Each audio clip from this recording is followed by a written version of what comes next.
The American middle class is facing one of the most difficult financial environments I've seen in my lifetime, and I've lived through a few. The numbers don't lie. Wages are not keeping up with the cost of living. Household debt is hitting record highs, and more families are living paycheck to paycheck than at any point in modern history. People are working harder, earning more on paper, yet somehow falling further behind. And when a pattern like that becomes widespread, it tells me this isn't an individual issue. It's a structural one. The middle class has always been the backbone of America, not the billionaires, not the corporations, the teachers, nurses, truck drivers, small business owners, factory workers, and service workers who make the country run. But today, many of those people feel squeezed from every direction. Housing prices have soared so high that the average young family can't buy a home without drowning in debt. Groceries cost significantly more than just a few years ago. Cars, insurance, healthcare, energy, almost everything essential is rising faster than incomes. People aren't imagining it. Their dollars truly don't stretch the way they used to. When the majority of a country starts to feel this pressure, you're no longer looking at a temporary fluctuation. You're looking at a long-term shift in economic reality. And the danger comes when people start compensating for rising costs by taking on more debt just to maintain the same standard of living.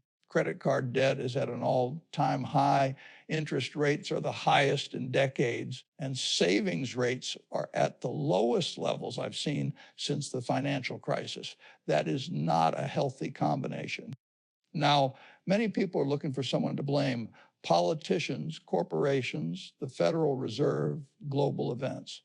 But the truth is more complicated. We built an economy where easy money became normal. For over a decade, borrowing was cheap, risk was ignored, and people were encouraged to spend instead of save. When money is essentially free, people don't think about consequences. But when interest rates suddenly jump from near zero to levels we haven't seen in years, people feel it instantly. Mortgages double, car payments explode, credit card interest becomes suffocating. The middle class feels the squeeze first because they don't have room to absorb shocks. Another issue is that the economy is changing faster than workers can adapt.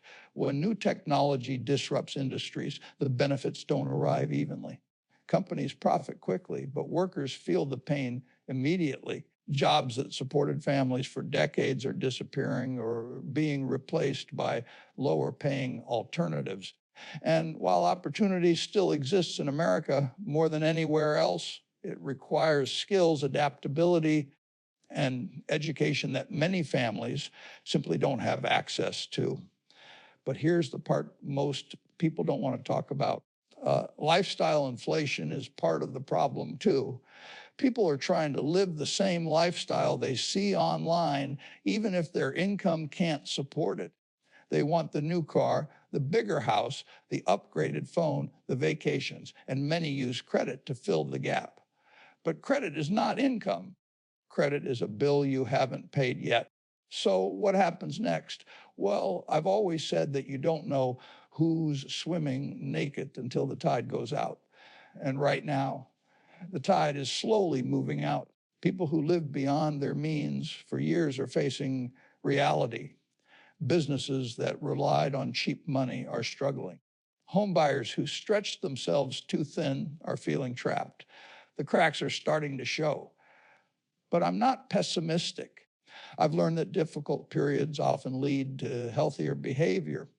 When people can no longer ignore their finances, they start making better decisions. They cut spending, reduce debt, build savings, and invest more carefully. Hard times force discipline, and discipline creates long-term strength. The American middle class has rebuilt itself before, and it will again. But the rebuilding won't come from Washington, Wall Street, or Silicon Valley. It will come from families who decide they're tired of being financially trapped. If you want to protect yourself, start with the basics. Live below your means, not at the edge of them. Avoid debt like the plague, especially high interest debt.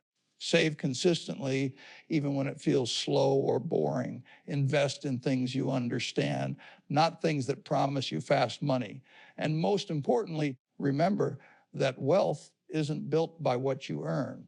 It's built by what you keep. The middle class is under pressure, yes, but pressure can create strength just as easily as it creates cracks. The difference lies in how people respond. You can't control inflation. You can't control interest rates. You can't control the job market, but you can control your decisions. And disciplined decisions repeated over years will protect you from storms that destroy other people. I've seen countless bubbles, crashes, recessions, booms, and recoveries. The people who succeed are not the ones who predict the future. They're the ones who prepare for it.